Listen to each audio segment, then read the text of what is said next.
Dear servant of God, magandang araw po. Itago nyo na lang po ako sa pangalan Mori, 10 taon na pong pabalik-balik sa Qatar bilang isang OFW. Hindi ko po alam kung saan ako magsisimula, pero gusto ko lang po ilabas ang bigat ng puso ko. Dito po sa abroad, hindi madali ang buhay. Mainit, mahirap ang trabaho, at once a month lang ang day off. Pero higit sa lahat, ang pinakamabigat po ay ang homesick.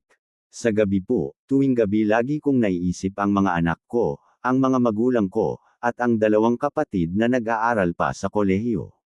Ako lang po ang inaasahan nila sa lahat ng gastusin. Sa loob ng 10 taon na pagtitiis, halos wala po akong naipon. Marami po akong natulungan, pamilya, kamag-anak na kabilaan ng utang, pero pagdating po sa sarili ko, wala akong naiipon. Minsan gusto ko nang umuwi for good, pero paano po ang pamilya ko? Paano ang mga kapatid kong nag-aaral pa? Ang mas masakit pa po, marami akong nakikitang kapwa ko Pinoy na nilululong sa bisyo, umiinom, gumigimik, may mga nagkakarelasyon kahit may pamilya na sa Pilipinas. Nakakatukso minsan kasi pakiramdam mo gusto mo ring takasan ang lungkot, pero alam ko po mali. Kaya po ako lumalaban. Pero minsan, parang pagod na ako. Parang wala nang saysay ang mga sakripisyo ko. Dahil wala naman akong ipon. Servant of God, gusto ko po humingi ng payo. Paano ko po malalabanan ang sobrang homesick at kalungkutan? Paano ko po matutunang tumanggi sa mga hindi importanteng gastos at makapagsimula ng ipon para sa kinabukasan? Paano ko po mananatiling matatag sa gitna ng tukso at lungkot dito sa abroad? Sana po matulungan ninyo ako. Kailangan ko po ng lakas at direksyon mula sa Diyos. Maraming salamat po at God bless. Lubos na umaasa. Mori. Sagot ni Servant of God.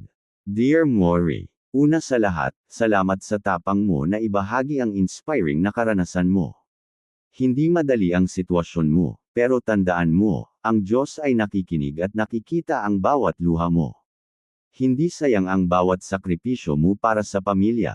Sabi ng Biblia sa 1 Korinto Kapitulo 15 versikulo 58, Your labor is not in vain in the Lord. Hayaan mong encourage kita Mori sa pamamagitan ng salita ng Diyos.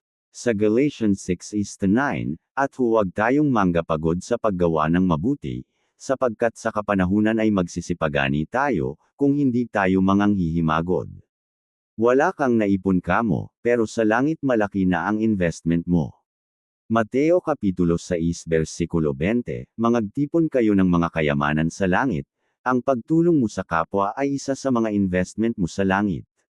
Alam mo ba, marami ding OFW ang katulad mo na dumadaan sa sobrang kalungkutan, homesick, at minsan ay nauubos ang lakas sa pagtulong sa lahat. Pero hindi ka nag-iisa. Ang sabi ng Diyos sa Joshua 1:9, Be strong and of a good courage, be not afraid, neither be thou dismayed, for the Lord thy God is with thee. Mori, narito ang ilang payong may kasamang wisdom mula sa Panginoon para ma-overcome mo ang homesick, tukso at mga pagsubok sa iyo. 1. Maglaan ng oras para magbasa ng Bible at manalangin. Ang salita ng Diyos ang magpapatibay sa iyo. Tandaan mo, kung napupuno ng lungkot ang isip mo, punuin mo ito ng mga pangako ng Diyos. Sa Hebreo Kapitulo 13 versikulo 5, ang sabi ng Panginoon, I will never leave you nor forsake you. 2. Mag-ipon bago magpadala. Hindi kasalanan na unahin mo ang kinabukasan mo. Magtabi ka ng kahit maliit, kahit 100 riyal, kada sahod, bago ka magpadala ng pera. Ito ay, future seed mo. Ang sabi sa Proverbs 21:20, There is treasure to be desired and oil in the dwelling of the wise, but a foolish man spendeth it up. Ang ibig sabihin, ang matalinong tao ay marunong magtabi para sa bukas. 3. Matutong magsabi ng no sa sobra. Minsan akala natin kailangan nating sagutin lahat ng problema ng kamag-anak, pero hindi lahat ng ito ay responsibilidad mo.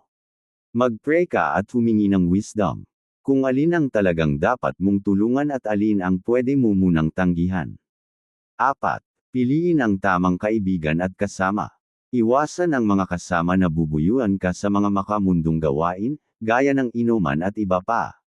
Maghanap ng kaibigan, kapwa OFW, o church group online na makakapagpalakas ng iyong pananampalataya.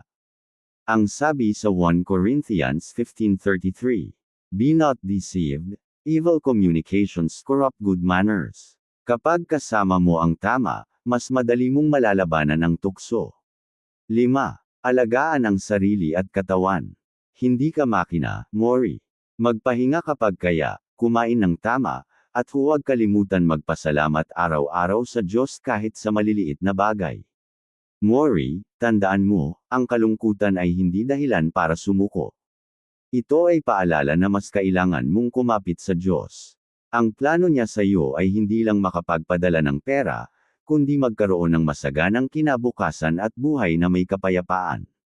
Maniwala ka, darating ang araw na uuwi ka na may ipon, may dignidad, at may kasamang kwento ng katapatan ng Diyos. Lagi mong tandaan ang pangako ng Diyos sa Psalm 126:5. They that sow in tears shall reap in joy. Kaya sige lang, Mori. Iyak mo lang yan kay Lord, bigay mo ang mga pasanin mo sa Panginoon, pero pagkatapos nun, bumangon at magpatuloy ka ulit. Huwag susuko, laban lang. Nasa tabi mo ang Diyos, na hindi sumusuko sa iyo. Nananalangin para sa iyo, Servant of God.